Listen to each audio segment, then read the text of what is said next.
Hey guys, welcome back. Sorry for a lot of less amount of contents, but I'm back right now. Yeah, this is going to be the first video.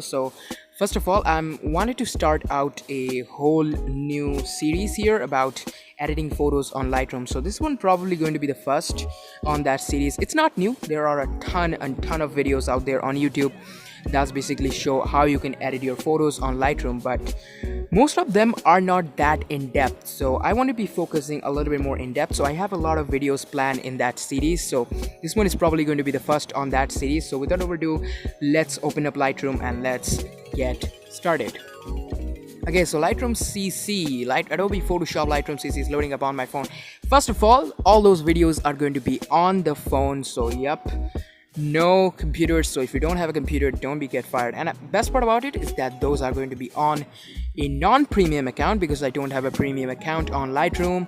So yeah, let's get started. So let's add a photo first of all. So it's loading up all of my photos. So let's see.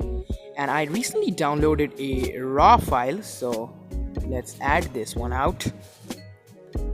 So this one basically a sample raw file that I found on internet. So yeah, that's a royalty free picture. So yeah, it's loading up. First of all, it's a raw photo, so you get more of the features with a raw photo. So here is the Adobe Lightroom, and the first thing you notice is as being a raw, it will literally changes a lot of things like the sharpness, radius, details, and a lot of those kind of stuffs.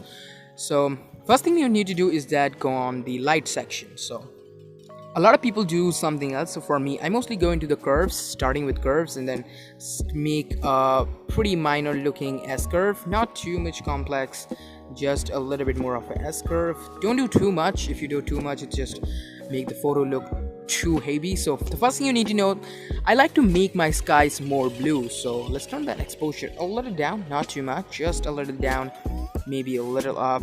I think it's fine. Let's go into highlights and make those highlights a lot down so that you can see the sky is now popping up. It's basically makes the dynamic range a little bit better. So yeah, then turn the contrast a little down, not too much, and then a little up the shadows, a little down the blacks, and a little up the whites so that you get a more high contrast, not too high, but a pretty usable level of high contrast photo. After that, they go into the brightness. First thing you notice is that this is already changed the temperature. As you can see, it's on Kelvin right now. So I don't really do too much here. The only thing I like to do is just bump up the vibration a little less so that I can create that so-called desaturated look.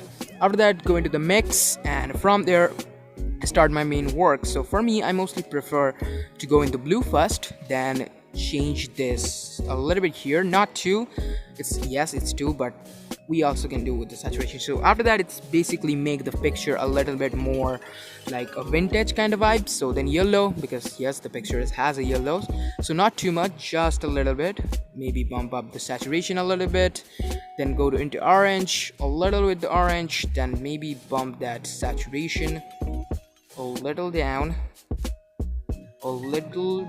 not too much, but just a little down to give that vintage kind of vibe. So yeah, it's look already pretty fine for me, so there is nothing too much. Okay, so now with the green, I mostly prefer a yellow desaturated green, so let's do that real quick. Okay, you can also bump the brightness of the picture if you want of that green, so I do prefer that. So, and the first thing you notice is that this picture is need a rotation, so let's do this really quick. So this thing is already look kind of vintage. So as you can see, this is looking pretty nice right away. So let's see what it's look like in the original. So it's a before and after.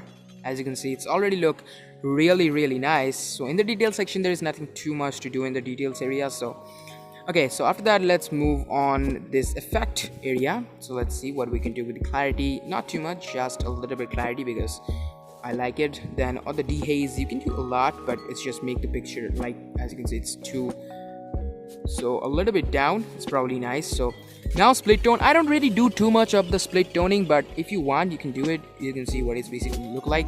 Let's go with a lighter yellowish look for that vintage kind of vibe. So don't too much in this areas because it's already done, because it's a raw photo, by the way.